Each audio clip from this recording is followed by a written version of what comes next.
Hi guys, today I will tell you how to unlock any Android mobile without entering password. Now I am forget this mobile password. I will show you how to unlock this mobile without entering password. For this, first we have to switch off this mobile. Okay, now I am switching off this mobile.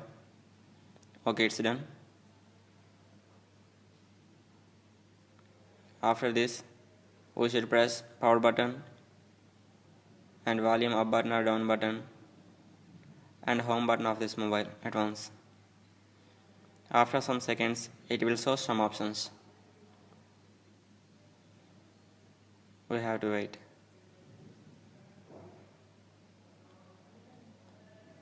Yeah, now it shows three options.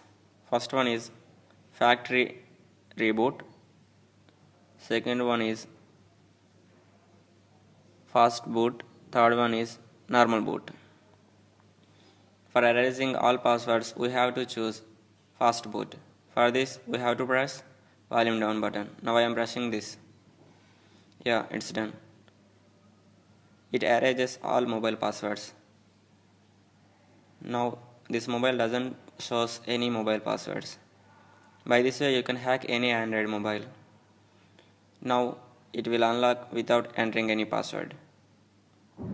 Let's see this.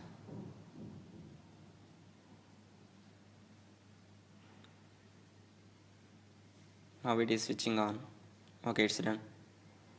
Now it doesn't shows any passwords. Yeah. By this way you can unlock any mobile. Thanks for watching. For more hacking videos, please subscribe into my channel.